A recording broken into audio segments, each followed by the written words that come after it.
Nous, à la fromagerie, on a un très bon contact avec les clients parce qu'on n'est que 5 dans l'équipe. Donc tous les jours, on est à la vente.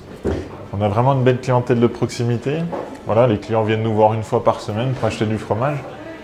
Puis moi, je considère que la base de notre métier, c'est de sélectionner les fromages, de les affiner. Mais c'est aussi d'être avec le client et de pouvoir bien le conseiller. Et ça, pour bien le conseiller, il faut le comprendre, il faut l'écouter. Et puis, il faut être proche de lui pour vraiment pouvoir lui vendre le fromage qui lui correspond. À Champagnole, on a une ville de 8000 habitants. Donc, on a des habitués, effectivement, qui viennent toutes les semaines pour acheter le fromage. On les connaît par leur nom, on discute avec eux.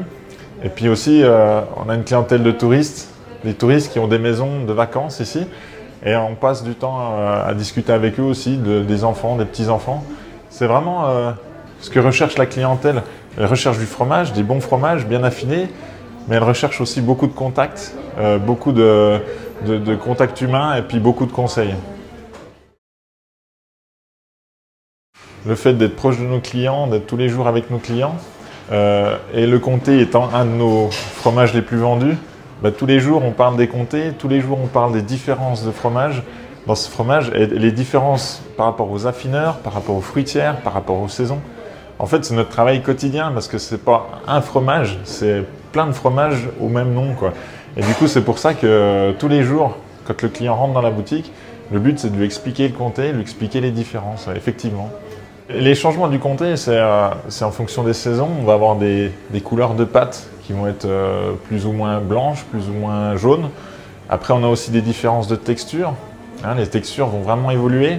On a les cristaux de tyrosine qui avancent, qui augmentent avec le temps d'affinage.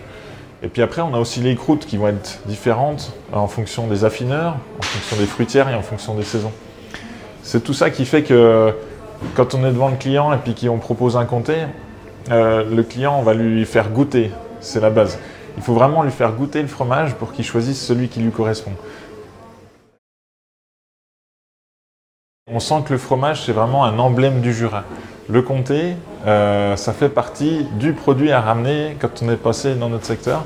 Donc à Champagnole, on a beaucoup de clients qui viennent pour les produits régionaux et qui viennent pour goûter le comté. Voilà. Parce que nous, vraiment, c'est primordial, c'est-à-dire que la personne qui rentre dans la boutique, dans la crèmerie, on va déjà comprendre, hein, déjà si la personne recherche un comté jeune, plutôt un comté un peu fruité ou un comté assez vieux. Et une fois qu'on voit qu'il est un petit peu indécis, eh ben là, on va lui proposer la dégustation. La dégustation, on a 4 sortes de comtés. Donc 4 sortes de comtés qui sont affinés chez des affineurs différents, qui viennent de fruitières différentes, de terroirs différents. Et vraiment, pour que le client puisse bien choisir, il n'y a qu'une solution, c'est de lui faire goûter.